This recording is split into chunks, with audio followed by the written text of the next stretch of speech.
all you need to know, the Bloomberg Quint podcast that prepares you for the day's business. Good morning to everyone. This is Bloomberg Quint and I am Hormuz Fatakia here to tell you all that you need to know on the 19th of March, the final trading day of the week. First up, coronavirus cases in India continue to rise, with the country reporting the highest number of cases in over 100 days. Overall case additions stood at over 35,000 as of 8 a.m. on Thursday, with Maharashtra continuing to contribute the most towards the addition in new cases. As of Thursday evening, the state had reported a total of 25,833 new cases, the highest since the outbreak of the pandemic last March.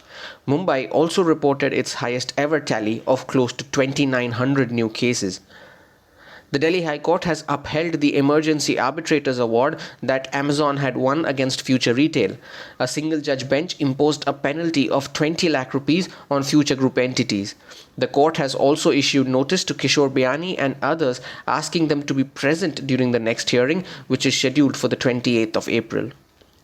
The government is considering a road tax rebate of up to 25% for personal vehicles and 15% for those of commercial use as part of the draft vehicle scrappage policy. Road Transport and Highways Minister Nitin Gadkari said that this is expected to lead to an additional investment of 10,000 crore rupees and create 35,000 new jobs. Gadkari also said that automakers have been asked to offer a discount of 5% to new car owners who submit a scrapping certificate, adding that this is not mandatory but just an advisory. The Rajya Sabha has passed the Insurance Amendment Bill to increase the foreign direct investment limit in the sector to 74% from 49%. Finance Minister Nirmala Sitharaman said that insurers were facing liquidity issues and the proposed law will lead to an increase in employment opportunities. The bill now needs to be passed in the Lok Sabha, which will then require the President's assent to become a law. Moody's Analytics now expects India's real GDP to grow at 12% in 2021, citing a mend in domestic and external demand conditions. While it does not expect any further rate cuts from India's central bank, it is hopeful of additional fiscal support to be mobilized in the second half of the year. The note has cited a strengthening second wave of coronavirus cases as a key risk to their forecasts. Updates from the IPO space. Nazara Technologies' issue was subscribed 10.5 times as bidding closed on the second day. Subscription was led by retail investors who put up demand for over 44 times the shares on offer. The portion for non-institutional investors was subscribed over 7 times. On the other hand, the issue of Kalyan Jewellers and Suryodaya Small Finance Bank continued to see a muted response. Kalyan Jewellers became the least subscribed issue of 2021, with overall subscription coming in at just over 2.5 times.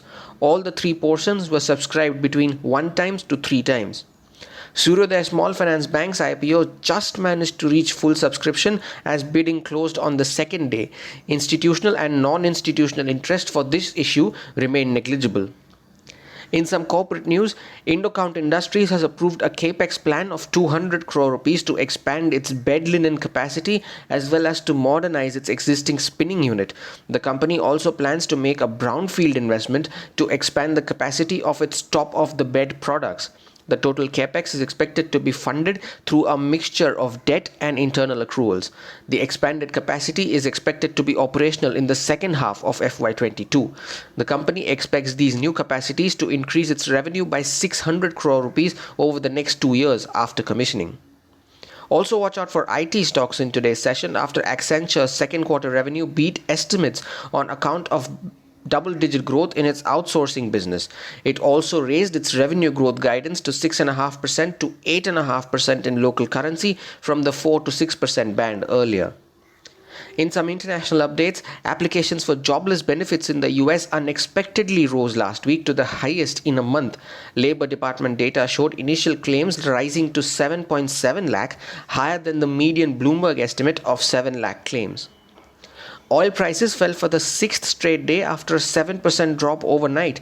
West Texas Intermediate is set for its biggest weekly loss since October last year due to concerns on near-term demand and a strengthening US dollar. Prices are down close to 0.5% this morning. With that, I head over to Neeraj Shah for the trade setup of the day. Morning, Neeraj. Well, the 5-day losing streak may just see a halt today in terms of the MSCI rebalancing that may lead to inflows of close to $1 billion. How are we set up this morning? Well, some bit of buying would be welcome, Ormus, because frankly, this market currently is suffering from a lack of buyers. And as a result of which, even positions on which traders might be making some minor losses are now getting unwound because there's just the lack of buying support. If you see some intraday rallies, then at least there is mentally some bit of relief. But off late, all we've seen in the market are every small rally getting sold into. And therein lies the problem. Of course, we have bigger problems to contend with as well. How would the market react to possibilities of full-blown lockdowns? Because we've seen that happen across the world, right? Yesterday, France has locked down the Paris region as the third wave forces tougher curbs in some areas, starting Friday midnight, that is, but into a grip of a lockdown. And the cases are rising in India. Maharashtra yesterday reported a daily spike of 25,800 cases in the last 24 hours, which is the highest since the pandemic broke out. So you have to be worried about this. There's no two ways about it. And then the yields. The 10-year Treasury yield jumped 11 basis points yesterday. I think the intraday high was 1.75. So despite the Fed saying what it is, there is an issue. And this, if nothing else, has an impact on the multiples. So we have a issue at hand.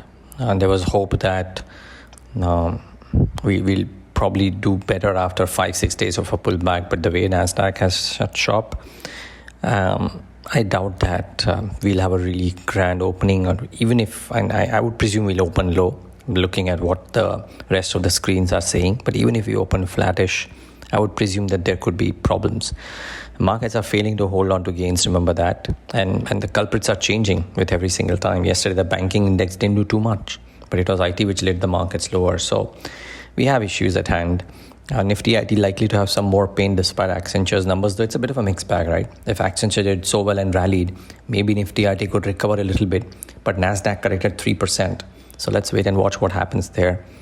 Very few stocks that you could look at. I mean, with the Delhi High Court upholding the Emergency Arbitrators Award that Amazon had won against Future Retail, Reliance and the Future Group stocks are in focus, or the FTSE rebalancing companies with the Reliance partly paid up share, Adani Gas, Honeywell Automation, all of those, Apollo Hospitals, which have got a fairly large probable addition or a float increase, and therefore buying today could well be in focus, but it's not necessary that will turn the tide, to be honest.